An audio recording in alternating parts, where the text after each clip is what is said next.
twagarutse ngo tubagezeho amwe mu makuru yihutirwa aho turimo dutabariza bidasubirwaho kandi byihutirwa buri wese ashobora kumenyesha abantu bose ino nkuru ijyanye n'inkuru ibabaje murabizi ibibera hano iwacu buri gihe n'amarira n'agahomamunwa ariko tudatinze murazi neza Gerard uriya musaza w'igitwe muzi ukuntu aho inkotanyi zimugeze bari mu munyururu arimo arashinjwa imirambo y'abantu bataburwe mu bitaro byiwe bizwi neza ko ari imirambo y'abahutu bishwe n'inkotanyi.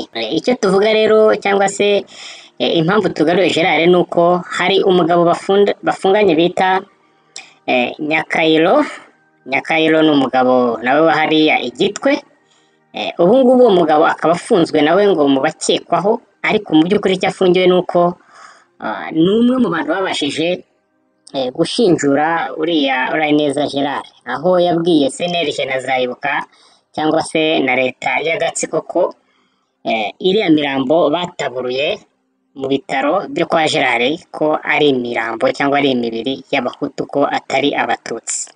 Ibyo bikaba nyuma yo kuba ngo yaranakorewe tortire ku rwego rwo hejuru, ariko mu by'ukuri akaba atarigeze yisubiraho, akaba ari uko akibivuga nk'uko ubu ngubu bivugwa, none akaba aribwo bari buze gusoma umwanzuro ku ifunga n'ifungurwa ryabo. Murabizi ko bafungiye hariya mu Ruhango.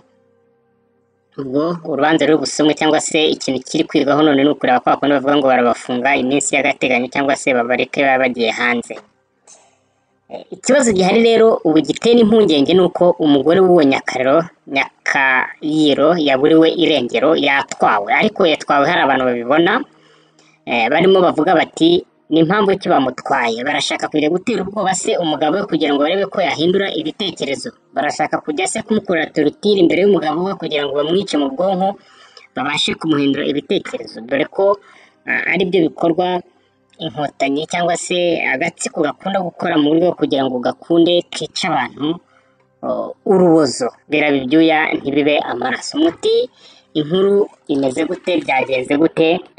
Ni kuri uno mugoroba washize wo kuwa kabiri mu masaha ya saa moya nibwo haje imodoka ya pikapu yari yaje ifite plaque bazipfutse bazihishe, harimo abapolisi abantu bagera kuri 4, noneho baza ariko bambaye ku buryo mu masura amaso yabo utahabonaga neza, bapfutse mu masura kuko bambaye ingofero bazimanuye, bambaye udupfukamunwa udashobora kubamenya, bari bambaye batatu, bari bambaye uniform, ariko abantu babashije kumenyamo ukora kuri station ya Ruhango. Baje rero baza aho uwo mudamu wa Nyakayiro Samuel akorera, ni akabutike kari iruhande rwo mu rugo, baraza bamusanga aho, barangije baramubwira bati funga witabe ubuyobozi. Ubwo nyine bahita bamutera mu modoka, noneho abaturage bari bari aho batangira gusakuza bati umuntu muramujyana hehe?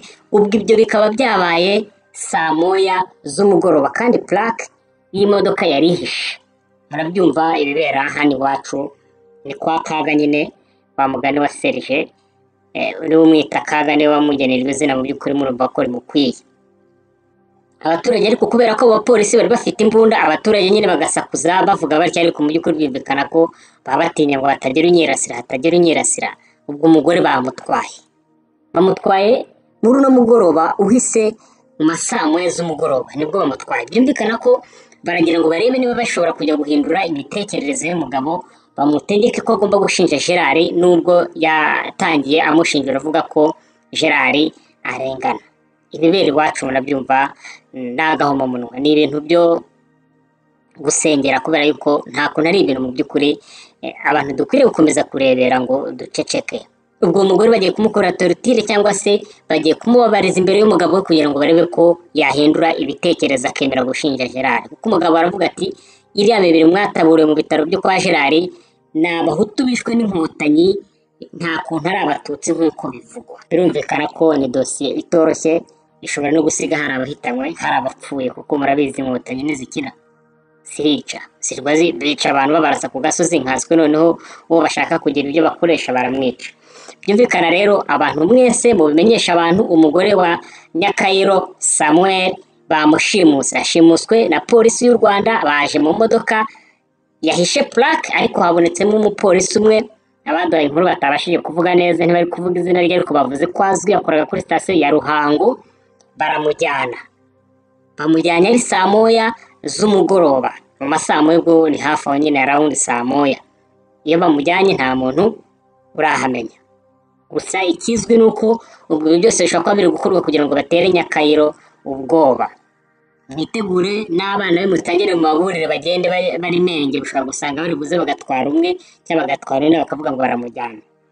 Indi nkuru ikomeye yari tuzanye, mwumvishije ibirego Sankara yashinje igihugu cya Zambia, aho yavuze ko umukuru w'igihugu cya Zambia yari inshuti cyane na Paul Rusesabagina, aho yemereye FLN miliyoni 1 y'amadolari, nk'uko dushobora kuba twabyumva muri no nkuru aho Sankara yabyivugiye ubwe.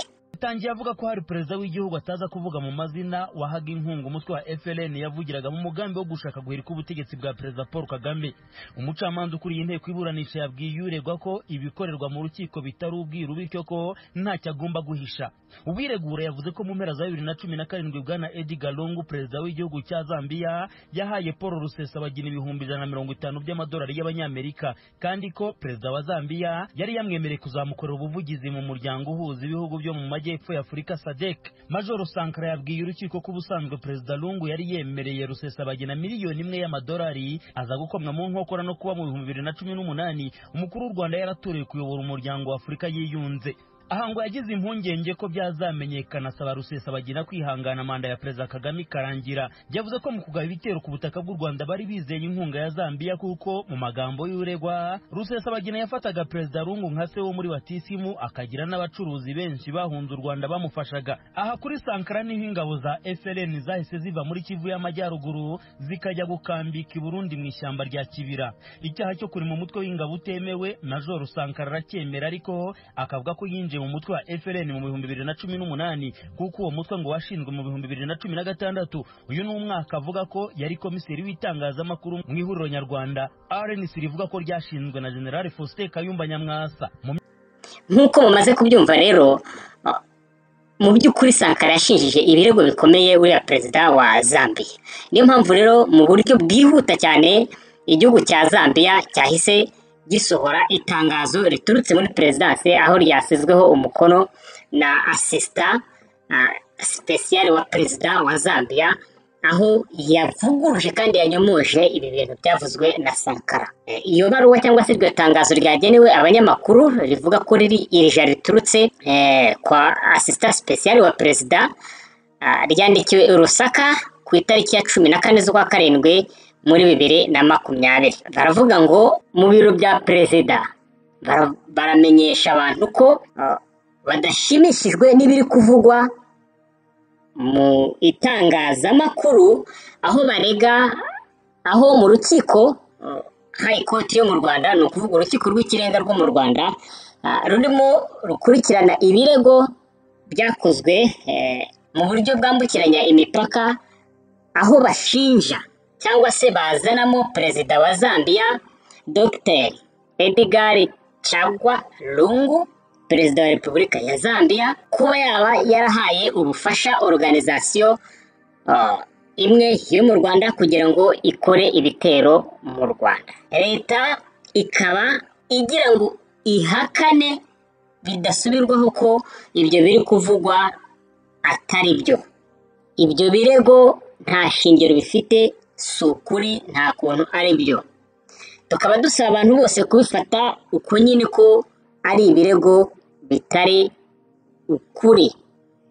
Guverinoma ya Zambia ikomeje gushimishwa kandi yishimiye umubano mwiza w'ibihugu byombi ifitanye n'u Rwanda, ushingiye ku ndangagaciro z'ubwubahane. Iri tangazo rikaba ryashyizweho umukono na Isaac Chipampe, ni assistant special wa perezida ushinzwe itangazamakuru hamwe na relation publique. Iki rero kikaba ari ikintu gikomeye nk'uko twabivuze. Ibirego mwumvishije Sankara ashinja perezida wa Zambia ntabwo ari ibirego byoroshye, niyo mpamvu byamuhagurukije kugira ngo asohore itangazo mu by'ukuri rivuguruza biriya bintu Sankara yamuvuzeho. Gusa nk'uko bamwe babikurikiranira hafi babibona, Sankara biriya bintu nta kuntu ari wabivuze, bamukoreye torutire yo ku rwego rwo hejuru.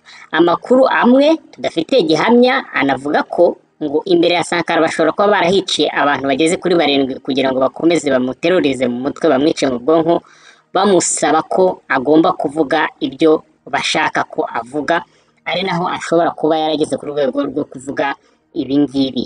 Murabizi neza ko ino ni politike cyangwa se niko Kagame akora. Iyo ashaka ko buriya arashaka ko Zambia iza gusaba imbabazi ivuga ngo barimo baratubeshyera. Niba wenda hari n'amakuru make yamenye yuko Zambia ishobora kuba hari abantu yahaye ibiryo se yafashije bisanzwe, wenda kugira ngo itume Zambia yanga abantu burundu ku buryo ibanga n'utwabo twose. Ni icyo Kagame aganisha, ariko mu by'ukuri Zambia yo yabihakanye, kandi yabihakanye ku mugaragaro, iranyomoza mu buryo budasubirwaho biriya bintu byavuzwe na Sankara muri ruriya rukiko. Muzi ko aregwa ibyaha bigeze kuri 17, aho bigaragara ko hafi 16 byose abyemera, kimwe n'icyatemera. Ubwo tukaba turindiriye uko bizarangira, ariko Zambia yahakanye ibintu Sankara yayivuzeho, sibyo, ni ukubeshya. Byumvikana rero ko ni ikintu abantu mudakwiriye kongera gufata. Sankara n'ubundi ukuri mukwiriye kumumenyeraho ni ukuri yavuze ataboshye. Hari yari imbere ya Kaga, imbere ya Kagame, nta kindi kintu cy'ukuri wategereza kiri bumuvemo, aho kumumenye ko biriya bari kubikora kugira ngo ashimishe abari kubimutamika mu kanwa. Kuko Sankara ukuri twaramubonye, ni umwana w'umucikacumu utarya indimi, kandi uvuga amagambo y'ukuri buri wese atakwirwa ashidikanyaho. Murazi neza ibyo yavuze bijyanye n'ibyo yabwiwe ni ukuri, n'ukuri azi ukwe, bijyanye n'ukundi kuri abantu twese muri rusange nk'abanyarwanda tuzi, bijyanye n'ubwicanyi inkotanyi zakoze, ubwicanyi Kagame ubwo yakoze, yayoboye, uburyo Kagame yahaniye indege. Uko ni ukuri kutazigera gusibangana mu mateka y'igihugu cyacu. Tukaba rero twabwira tuti ayo niyo makuru akomeye yihutirwa twagira ngo tubagezeho, ariko by'umwihariko uriya muntu mu mutabarize, umugore wa Samuel urifunganye na Urayeneza Gerard, mu mutabarize aho bishoboka hose. Ubu uriya mugore nawe ashobora kuba ari mu kaga, kimwe n'umugabo. Birumvikana buriya bagiye kubakorera torutire kugira ngo havemo ko bagomba gushinja Gerard. Ibyacu biracyaza.